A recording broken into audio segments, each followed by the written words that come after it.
टुनटुनी चिड़िया auto rickshaw चलाने का काम किया करती थी और जंगल के सभी बच्चे और पक्षी टुनटुनी चिड़िया के ऑटो रिक्शा में बैठना पसंद करते थे, क्योंकि टुनटुनी चिड़िया सबसे किराए के पैसे बहुत ही कम लेती थी। परंतु उसके पड़ोस के कालू कौवा और सुंदरी कौवी उसकी तरक्की से बहुत जला करते थे। अरे कालू जी, आप भी ऑटो चलाना शुरू कर दो, क्योंकि जंगल में सिर्फ चिड़िया ही ऑटो चलाती है और उसके दिन में कमाई बहुत ही अच्छी होती है। सुंदरी जी, ऑटो चलाना तो मैं भी चाहता हूँ, लेकिन हमारे पास ऑटो है कहाँ और न ही ऑटो खरीदने के लिए पैसे हैं। कालू जी, क्यों न हम चिड़िया को ऑटो चुरा लेते हैं। सुंदरी, ऑटो पर एक नंबर प्लेट होती है और हमें पुलिस 1 मिनट में ही पकड़ कर ले जाएगी, फिर चलाती रहना जेल में ही ऑटो।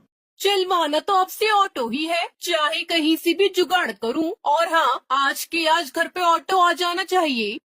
परंतु मेरे पास तो 1 भी रुपया नहीं है, तो फिर मैं कहाँ से ऑटो खरीदूं?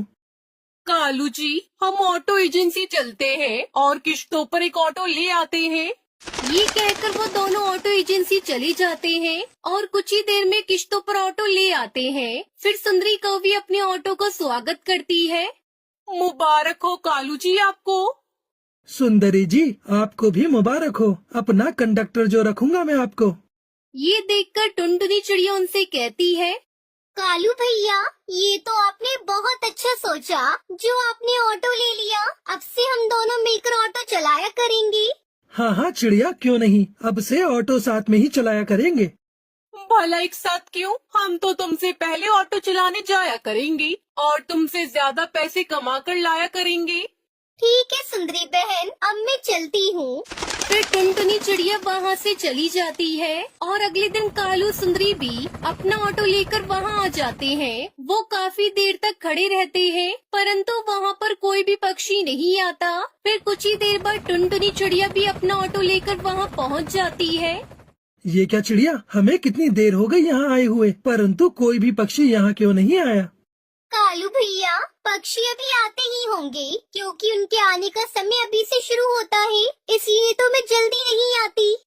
फिर कुछ देर बाद पक्षी यात्रा करने के लिए वहाँ आ जाते हैं। कुछ पक्षी टुनटुनी की ऑटो में बैठ जाते हैं और कुछ कालू कौवे के में। फिर वो दोनों आगे बढ़ना शुरू कर देते हैं।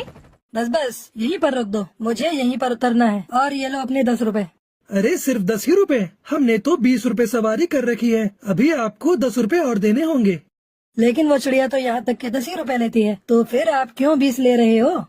क्योंकि उस चिड़िया का ऑटो तो खटारा है और लेट भी चलता है और हमारा ऑटो तो एकदम नया है, हवाई जहाज से भी तेज चलता है। फिर हरी तोता उससे बहस नहीं करता और उसे बाकी के और 10 रुपए दे देता है। फिर दूसरे पक्षी भी उसे 20-20 रुपए देकर वहाँ से चले जाते हैं। चिड़िया बहन, अब हम इस कालू के ऑटो में कभी नहीं बैठा करेंगे। थोड़ा लेट ही सही, लेकिन हम टुनटुनी चिड़िया के ऑटो में बैठा करेंगे। हाँ हाँ, मैं भी नहीं बैठूंगी, ये तो डबल किराया लेते हैं। सुंदरी, सुंदरी कौवी, ये देखो हमारी पहले ही दिन कितनी अच्छी कमाई हुई है। फिर वो दोनों सो जाते हैं और अगले दिन आज वो फिर से सबसे पहले अपना ऑटो लेकर चले जाते हैं। परंतु आज तो उनके ऑटो में कोई भी पक्षी नहीं बैठता। सबके सब बच्चे और पक्षी टुनटुनी चिड़िया के ऑटो में ही बैठ जाते हैं। कालू जी, ऐसा क्या कर दिया हमने जो एक भी पक्षी हमारे ऑटो में नहीं बैठ रहा? सुंदरी, डबल किराया। आज हमने पक्षियों से डबल किराया जो लिया है, इसलिए सबके सब टुनटुनी चिड़िया के ऑटो में ही बैठकर चले गए।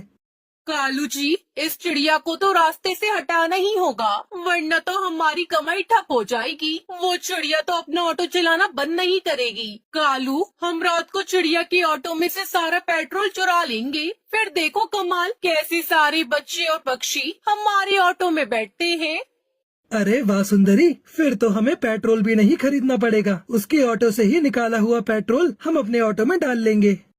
फिर कालू और सुंदरी अपने घर चले जाते हैं और वो दोनों रात होते ही टुनटुनी चिड़िया के घर आकर उसके ऑटो में से सारा पेट्रोल चुरा लेते हैं और सुबह सारे पक्षी चिड़िया के ऑटो में बैठ जाते हैं। परंतु थोड़ी दूर जाने पर ही चिड़िया का ऑटो रुक जाता है और चिड़िया की खूब कोशिशें करने के बाद भी उसका ऑटो नहीं चलता।